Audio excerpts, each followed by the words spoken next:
Banyarwanda mwese inshuti z'u Rwanda mwiriwe mu gihe dusoza umwaka w'ibihumbi 2022 ndagira ngo nshimire abanyarwanda twese kubera kwihangana no kudatezuka twagaragaje muri uyu mwaka urangiye. Twashoboye gukemura ibibazo biremereye harimo n'icyorezo cya COVID-19. Twatangije icyiciro cya kabiri cy'ikigega nzahurabukungu cyashyizweho mu rwego rwo guhangana n'ingaruka za COVID-19. None ubukungu bw'igihugu cyacu bwarazamutse, cyane cyane mu gihembwe cya gatatu cy'uyu mwaka.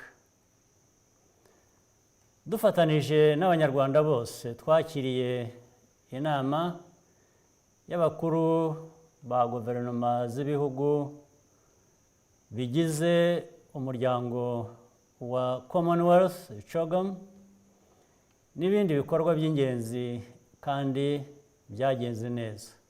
Ibi byose twabikoze tuzirikana iteka ryose umutekano w'igihugu cyacu, kandi abanyarwanda bose babigizemo uruhare. Mu mwaka w'ibihumbi 2023 tuzaba dusigaje umwaka umwe gusa ngo dusoze gahunda ya guverinoma y'imyaka 7. Twateye intambwe ishimishije, ariko biradusaba kudatezuka n'imbaraga kugira ngo tugere ku ntego twihaye.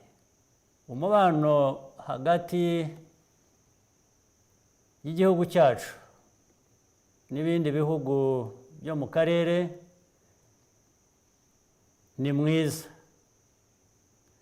kandi tumaze kugera kuri byinshi byiza. Ariko havutse n'ibindi bibazo nabyo bisaba ko tubikurikirana, cyane cyane ibijyanye n'umutekano mu baturanyi bacu muri Repubulika Iharanira Demokarasi ya Kongo. For 2023, above all, we are looking forward to a year of peace and security in our region, where we can consolidate our development gains and make faster progress. All of us in the region and our international partners need to work together to implement the lasting solutions which have been evading us for the last 2.5 decades. There are regional initiatives underway led by the President of Angola, President Lorenzo, and the President of Burundi, President Ndayishimiye, and the former President of Kenya, Uhuru Kenyatta. I thank these leaders, as well as the heads of state of this African community, for the crucial work they are undertaking, which Rwanda fully supports. We also commend them for agreeing to deploy a force to help stabilize Eastern Congo. However, these efforts will not bear fruit unless the unhelpful approach of the international community changes significantly. It is disappointing that the international community pays lip service to peace and actually ends up complicating matters, which undermines the regional processes. After spending tens of billions of dollars on peacekeeping over the past 2 decades, the security situation in Eastern Congo is worse than ever. To explain this failure, some in the international community blame Rwanda, even though they know very well that the true responsibility lies primarily with the government of the Democratic Republic of Congo, as well as with these external actors who refuse to address the root causes of the problem, nowhere else. This is a very expensive lie, which makes no logical sense. They speak the truth only in whispers, afraid to displease the Congolese government and compromise their own interests. But in fact, they embolden leaders of the DRC to take more and more drastic steps to consolidate its populist base, in the process hurting their own people.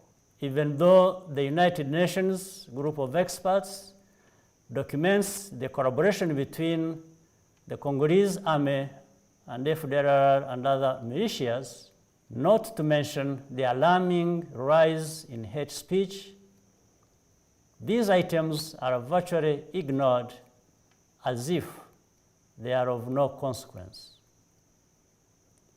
This attitude is shocking but not surprising, given what Rwandans know and saw in our region in the 1990s. We have had enough of this hypocrisy. It is high time that the unwarranted vilification of Rwanda stopped. Of course, we are directly affected when the remnants of the militias that committed genocide in Rwanda become auxiliary forces of the DRC army and conduct attacks across our border. No country can accept this. Rwanda will never accept this as normal and will always respond appropriately because our security and stability are paramount.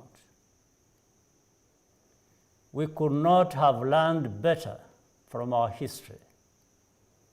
There are more than 100 armed groups flourishing in eastern Congo, including Rwandan genocidaires militia like the FDLR. These groups create constant insecurity for civilians in DRC and in Rwanda. The reason this situation prevails is because DRC is unwilling or unable to govern its territory. Should Rwanda be the one to bear the dysfunction of this immense country?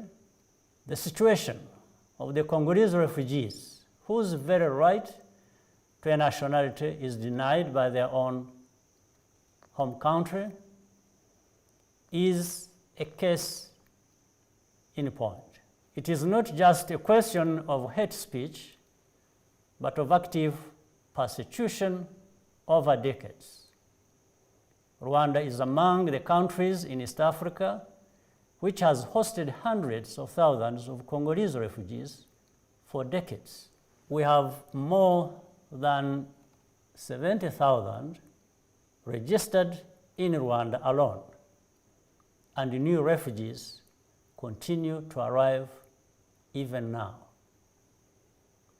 Yet the international community effectively pretends that these people do not exist, or that they don't know what causes them to be refugees in the first place. The policy seems to be for them to remain in Rwanda indefinitely, which only serves to whitewash the lie that they are actually Rwandans who deserved to be expelled. This is an international problem, and it requires an international solution, because the unresolved political issues which cause these armed groups to keep coming up and which underlie the hate speech we keep seeing are the same. Rwanda will not accept to bear the burden for the DRC's responsibilities. We have enough burdens of our own to bear, and we shall do so as effectively as we can. The conditions for Congolese refugees to return home in safety and dignity must be established. In any case, Rwanda will not stop them from going home in any way they choose. We also have Burundian refugees in Rwanda. The government of Burundi is making efforts to reassure these refugees that it is safe to return to their country, including visiting the refugee camps, and as a result, many have returned. This is the right thing to do. It shows that this problem can be solved if the political will can be found.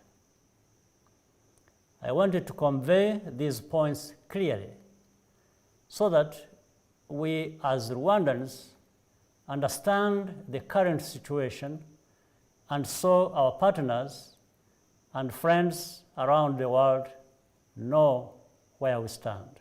At the same time, it's important to expose the so-called African experts and policymakers, wherever they come from, who have peddled lies and created confusion about Rwanda and this region. I want to assure Rwandans that our country will continue to be safe and secure in 2023. There is no doubt about that. And I believe that with the continued implementation of the decisions of the regional Rwanda and Nairobi processes, we can address this issue, bearing in mind that Congo is our neighbor and we will always live side by side. And in due course, I believe that our common future for all of us in East Africa and the Great Lakes region will be a prosperous and secure one. Rwandans will keep working towards that. Reka dukomeze tubiharanire muri uyu mwaka dutangiye n'indi izakurikira. Mbifurije mwese n'imiryango yanyu umwaka mushya muhire. We also take the opportunity to wish our brothers and sisters in the region a very happy New Year. God bless us all. Imana ibahe umugisha.